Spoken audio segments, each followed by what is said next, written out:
आज मैं बात करूंगा उन दो खतरों के बारे में जो पेशेंट के साथ हमेशा रहते हैं किडनी ट्रांसप्लांट सर्जरी के बाद, और ये खतरे रहते हैं लाइफ लॉन्ग।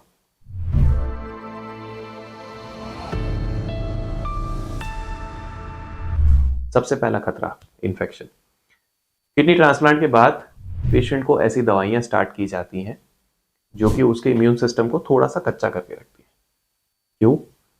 इसलिए ताकि उसका इम्यून सिस्टम उसकी बॉडी की मारक क्षमता उस डोनेटेड किडनी को अटैक करके खत्म ना कर दे। इसका एक डाउन साइड ये है कि उसका इम्यून सिस्टम थोड़ा वीक जरूर हो जाता है कि वो कॉमन इन्फेक्शन से उतना अच्छे से लड़ नहीं पाता, and patient becomes more prone to certain infections, जिसको नॉर्मल लोग जो है इजीली फाइट ऑफ कर जाते हैं। सो ऐसे पेशेंट्स को जो है common viral infections, common blood infections, common urinary infections जो है परेशान कर सकते हैं। That includes chest infections as well. So इनसे बचने के लिए बहुत ज़्यादा ज़रूरी होता है कि आप आपके ट्रांसप्लांट सर्जन या नेफ्रोलॉजिस्ट के साथ रेगुलर फॉलोअप में रहें, अपनी दवाइयों को लेकर के पर्टिकुलर रहें, बट मोस्ट इंपॉर्टेंटली आप सारी वो प्रिकॉशंस फॉलो करें जो कोविड टाइम में इन जनरल सबको फॉलो करने के लिए बोला गया था।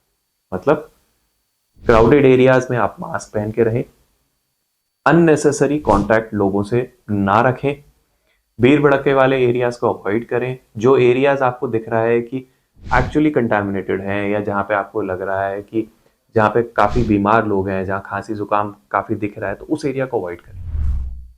अब लोग कहेंगे कि हॉस्पिटल में तो बीमार लोग ही होते हैं, तो आदमी हॉस्पिटल में जाके कैसे दिखाएगा? इसका भी तरीका है। अगर कोई भी रूटीन फॉलोअप होता है या कोई ऐसी परेशानी है जिसको पेशेंट खुद अपने से बताना चाहता है, तो उसके लिए जैसे हमारे यहाँ है, तो हमारे यहाँ एक सेपरेट कमरा है, सेपरेट जगह है जहाँ पे आके हम लोग ट्रांसप्लांट पेशेंट्स को देखते हैं। सो इसी तरीके से आप जो है एक सेटअप आपके डॉक्टर साहब से जो है रिक्वेस्ट कर सकते हैं। अदरवाइज आप ऑनलाइन कंसल्ट कर सकते हैं। आजकल वीडियो कंसल्ट का ज़माना है। You can get in touch with your transplant surgeon और nephrologist online, and if it is really needed then please arrange some setup with your transplant surgeon and a nephrologist so that you can be seen separately from a big crowd of other patients. दूसरा जो खतरा होता है patients के लिए वो होता है रिजेक्शन का। इसके आमतौर पर दो रीजन होते हैं। सबसे पहला जो रीजन है और सबसे कॉमन है, that is non compliance with the medication.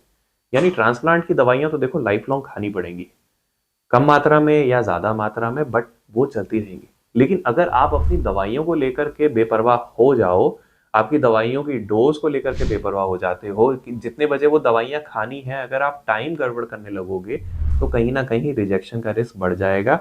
ये रिस्क ज्यादा उन लोगों में होता है जिसमें ABO इनकम्पैटिबल ट्रांसप्लांट्स होते हैं, जिसमें कि इनिशियली ब्लड ग्रुप नहीं मैच कर रहा होता और दवाइयों के असर में ट्रांसप्लांट किया जाता है। आपको अपनी दवाइयों को लेकर के बहुत पर्टिकुलर रहना पड़ेगा। उसको एक अपने लाइफस्टाइल का चेंज बना लोगे तो काफ़ी हद तक आपका रिजेक्शन का रिस्क कम हो जाएगा। अदरवाइज अगर रिजेक्शन होता है तो आपको ही परेशानी होगी। फिर आपके डॉक्टर साहब को आपको स्टेरॉइड्स देने पड़ेंगे, सॉल्यूमेट्रॉल देना पड़ेगा, ज़रूरत पड़ा तो प्लाज्मा करना पड़ सकता है, IVIG देना पड़ सकता है। बहुत सारी परेशानी आपके लिए बढ़ सकती है। इसका बड़ा सरल सा तरीका है इसको अवॉइड करने का कि आप आपकी दवाइयों को लेकर के पर्टिकुलर रहो। और ये सबसे ज़्यादा कॉमनली हम लोग देखते हैं जब ट्रांसप्लांट बच्चों में करते हैं, क्योंकि उसके लिए दवाइयों को लेकर के पर्टिकुलर होना होता है पेरेंट्स को। इस रिजेक्शन का दूसरा रीजन कभी कभी होता है कुछ कॉमन इन्फेक्शंस, कुछ छोटे मोटे इन्फेक्शंस के चलते जो है कभी कभी आपका इम्यून सिस्टम ट्रिगर हो जाता है और आपकी डोनेटेड किडनी पे ही अटैक करने लगता है।